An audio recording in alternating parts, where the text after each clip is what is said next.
Hello everyone, it's Theary here. I am so excited to be back on the channel again. I am sharing a card created with the adorable Snow Gnome Man stamp set by Trinity Stamp. So let's get started.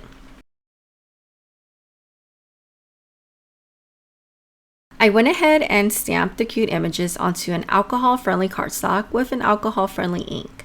I am going to start this video off with the coloring process. I know many of you enjoy watching this part, but if you don't, I will note a time down below so that you can go ahead and forward it to that time. Okay, I will see you in a bit.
Okay, so I am back.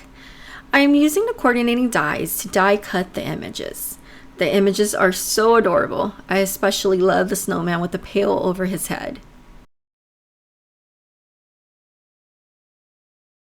So to create the elements for the card, I am using the Emergency Card Essential Die Set number 1.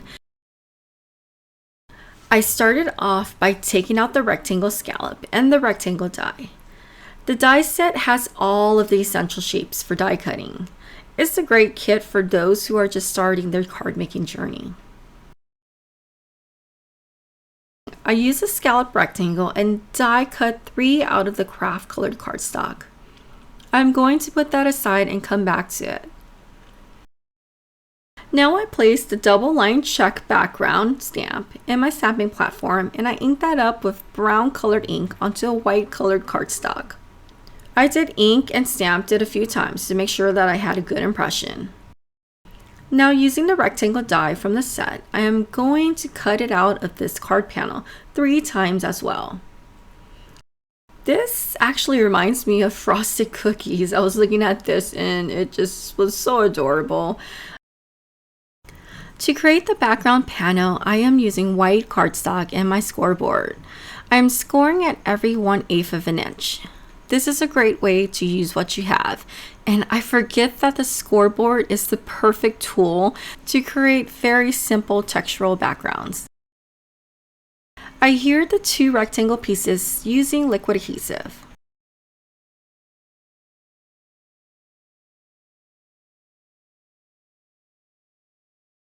Now using a scrap piece of black cardstock, I place that in my stamping platform and condition it with an anti-static powder tool. I inked the sentiments with clear embossing powder and poured white embossing powder over it. I then heat set that with my heat tool until it was nice and melted. So now to assemble the card. I applied liquid adhesive and placed it on the scored background panel. I then popped on the sentiments and adhered it all onto a craft colored cardstock that was trimmed slightly larger than the overall panel. Finally, I adhered it to a side folding card base. And that's it. I hope you enjoyed this tutorial and found some inspiration to get crafty in your craft space. Please don't forget to like and follow the channel to get notified with future videos. Until next time, I hope you have a wonderful day. Bye-bye.